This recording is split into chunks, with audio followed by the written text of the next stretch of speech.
ఈ రాష్ట్రంలో ప్రతి జిల్లాకు ఒక మెడికల్ కాలేజ్ ఉండాలని చెప్పేసి రాష్ట్రంలో 17 గవర్నమెంట్ మెడికల్ కాలేజెస్ని నిర్మించాలనేటువంటి ఉద్దేశంతో అడుగులు ముందుకు వేసి దీంట్లో భాగంగా ప్రోగ్రెస్ అయినటువంటి ఈ మెడికల్ కాలేజ్లు వర్క్ ప్రోగ్రెస్లో ఉన్నటువంటి స్టేటస్తో ఉన్నటువంటి ఈ మెడికల్ కాలేజ్ యొక్క ఈ పాంప్లెట్ని మీకు చూపిస్తూ ఉన్నాను.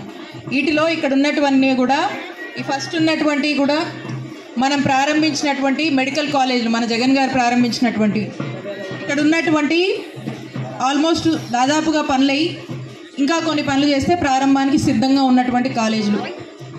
ఈ కింద ఉన్నటువంటివి కూడా కొంత పనులు పురోగతిలో ఉండి మరి ఆ పనులు చంద్రబాబు నాయుడు గారు వచ్చాక కూటమి ప్రభుత్వం వచ్చాక వాళ్ళ యొక్క దుర్మార్గపు ఆలోచనలతో ఈ పనులు ఆపేయబడి ఈ స్థితిలోనే ఎక్కడి వరకు అయితే మనం పనిచేసామో ఇక ఆ స్థితిలోనే ఆపేసినటువంటి పరిస్థితిలో ఉన్నటువంటి ఈ మెడికల్ కాలేజీల గురించి చెప్తా ఉన్నాం. జగన్ గారు పేదవాడు మధ్యతరగతి వాళ్ళు ఏ ఇబ్బందికరమైనటువంటి ఏ జబ్బు వచ్చినా సపోజ్ ఓ క్యాన్సరో ఓ హార్ట్ డిజీజో ఓ కిడ్నీకి సంబంధించినటువంటి ఇష్యూ ఒక లివర్కి సంబంధించినటువంటి ఇష్యూ ఇంకేదన్నా ఒక ఇష్యూ ఏదన్నా ఒక రోగం వస్తే ఆ వ్యక్తి హాస్పిటల్కి వస్తే పెద్ద హాస్పిటల్కి వస్తే ఉచితంగా ఎంత ఖర్చు అయినా సరే ఫ్రీగా వైద్యం చేసి మందులు ఇచ్చి మళ్ళా చూసి ఆ కుటుంబానికి ఒక ఆరోగ్య భరోసాని ఇద్దామని చెప్పి ఈ మెడికల్ కాలేజ్ ఒక్కొక్కటి 500 కోట్లు ఖర్చు అవుతుంది కట్టాలంటే. 50 ఎకరాల స్థలం అవసరం అవుతుంది.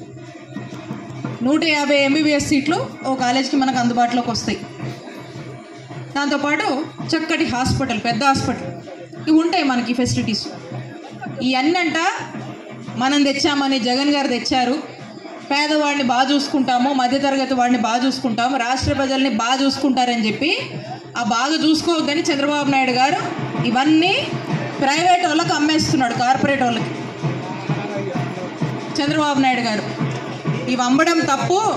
పేదవాడు ఏమైపోవాలి, ఏదన్నా ఒక రోగమో జబ్బు వస్తే ఏమైపోవాలి, ఇది తప్పు అని చెప్పి వైఎస్ఆర్ కాంగ్రెస్ పార్టీ మన నాయకుడు జగన్మోహన్ రెడ్డి గారు ఇది తప్పని చెప్పి మీరు అమ్మొద్ది కాలేజీలు ప్రైవేట్ వాళ్ళకి ఆపండి, ప్రైవేటైజేషన్ని ఆపేయండి, ఈ పీపీపీ అని చెప్పి మీరు చేస్తున్నటువంటి మోసాన్ని అరికట్టేందుకు రచ్చబండ అని చెప్పి అన్ని నియోజకవర్గాల్లో రాష్ట్ర వ్యాప్తంగా కూడా ఈ 1 కోటి సంతకాల సేకరణ కార్యక్రమాన్ని వైఎస్ఆర్ కాంగ్రెస్ పార్టీ చేపట్టడం జరిగింది.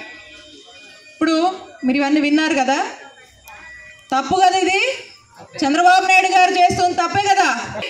ఇలా పేదవాడి ఆరోగ్యాన్ని గాల్లో వదిలేసి ఈ మెడికల్ కాలేజ్ని మనకు ఉచితంగా మంచి వైద్య సేవలు అందించేటువంటి ఈ మెడికల్ కాలేజ్ని అమ్మడం తప్పే కదా. అమ్మొద్దని చెప్తున్నాం మనం, అంతేనా?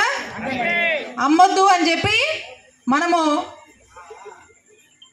జగన్ గారు ఏదైతే మనకు ఒక ఈ ఉత్తరాన్ని మనకు పంపించారో దీన్ని మనమందరం కూడా ప్రైవేటైజేషన్కి వ్యతిరేకంగా గవర్నమెంట్లోనే నడపాలి మెడికల్ కాలేజ్ అని చెప్తూ వీటి మీద మనము సంతకాలు చేసి ఇది మన పార్టీ ఆఫీస్కి పంపించి అక్కడి నుంచి మళ్ళీ జగన్ గారు మా అందరితో కూడా కలిసి గవర్నర్ గారికి ఒక రిప్రజెంటేషన్ ఇస్తారు. ఇదా పేదవాడి జీవితంతో ఆడుకోవద్దు, ఈ భారాన్ని పేదవాడి మీద మోపొద్దు, ఒక జబ్బో ఒక ఇబ్బందో వస్తే అతని కర్మకు వదిలేయద్దు అని చెప్పి మనం పోరాడుతూ ఉన్నాం.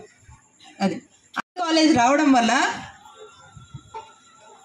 ఒక పేద మధ్య తరగతి కుటుంబంలోంచి ఎవరైనా డాక్టర్ చదువులు చదవాలనుకుంటున్నటువంటి ఆశతో ఉన్నటువంటి ఆ విద్యార్థులు ఉంటారు కదా, వాళ్లకు చాలా తక్కువకి కొన్ని ఫ్రీ సీట్లు ఉంటాయి, కొంత మినిమల్ ఫ్రీ స్ట్రక్చర్తో జగనన్న హయాంలో కట్టి చదువుకోవచ్చు డాక్టర్ చదువులు. ఇప్పుడు ఈ ప్రైవేటైజేషన్ వాళ్ళకి ఇచ్చి ఈ కార్పొరేటర్లోకి అమ్మేసుకొని కోట్ల ఫీజులు పెంచుతున్నారు. సుమారు సంవత్సరానికి 1 కోటి రూపాయలు అంటే అయ్యే పనా కట్టడం ఫీజు? అవ్వదు కదా. ఇంకా చదువుకోవడం మానేస్తారు.